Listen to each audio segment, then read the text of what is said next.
¿Qué pasa si ponemos una partícula cargada dentro de un campo magnético? ¿Se observará algún efecto?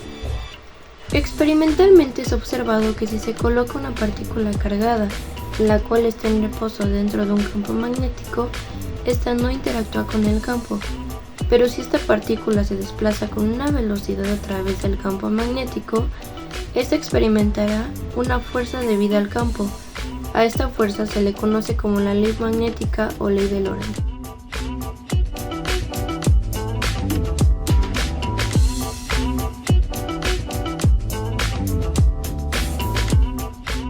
Según la ley de Lorentz, toda partícula cargada que se mueve en un campo magnético en una dirección que no sea paralela a las líneas de campo será sometida a una fuerza magnética. La fuerza de Lorentz es una fuerza centrípeta que hará que la partícula desvíe su trayectoria describiendo un movimiento helicoidal. La expresión matemática que describe la ley de Lorentz es: la fuerza se mide en Newton, la carga en Coulomb, la velocidad en metros por segundo y el campo en Tesla. De la ecuación anterior podemos concluir lo siguiente: el módulo de la fuerza de Lorentz va a ser igual a la carga por la velocidad por el campo y el seno del ángulo formado entre la velocidad y el campo magnético. Su dirección es perpendicular al plano formado por la velocidad y el campo. Debido a que es un producto cruz, su sentido será la velocidad por el campo magnético, si Q es positivo, y al contrario, si es negativo. De una forma gráfica, es posible determinar la dirección y el sentido de la fuerza de Lorentz, aplicando la ley de la mano derecha. Para ello se sitúa tu mano derecha de tal forma que el dedo índice coincida con la dirección y el sentido del vector velocidad.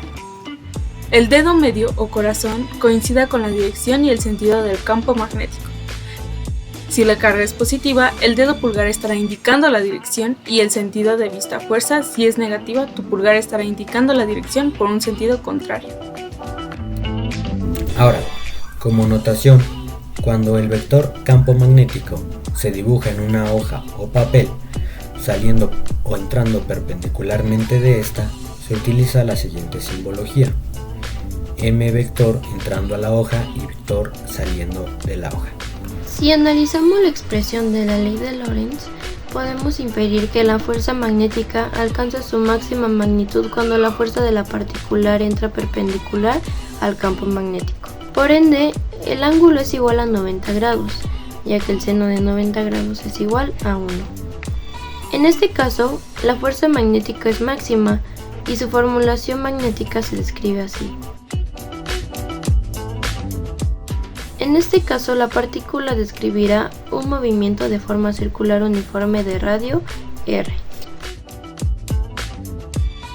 De esta manera, si el vector campo magnético y el vector velocidad son paralelos entre sí, el ángulo que se formará será 0.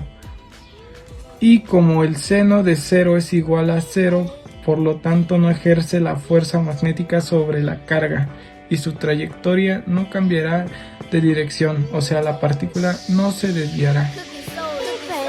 Ahora imaginemos el movimiento de la partícula en un campo cuando la velocidad de la partícula no es perpendicular a las líneas de campo.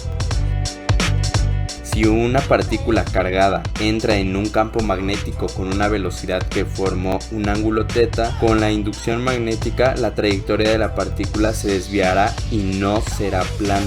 Si descomponemos el vector velocidad en dos componentes, tangencial y normal, la componente tangencial será paralela al campo magnético. Por ende, la componente normal será perpendicular al mismo. De acuerdo a la ley de Lorentz, la componente normal de la velocidad hará que la partícula describa un círculo con un movimiento circular uniforme en la dirección paralela al campo, mientras que en la componente tangencial desplazará esa partícula con un movimiento rectilíneo uniforme en la dirección y sentido del campo magnético. Estas trayectorias circulares y la composición de esos dos movimientos para que finalmente el movimiento que describe la partícula sea helicoidal.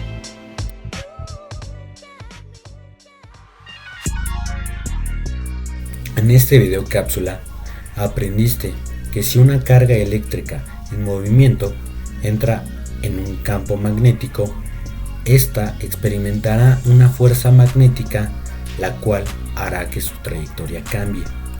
Esta fuerza magnética es conocida como la ley de Lorentz y será proporcional al valor de la carga y a su velocidad.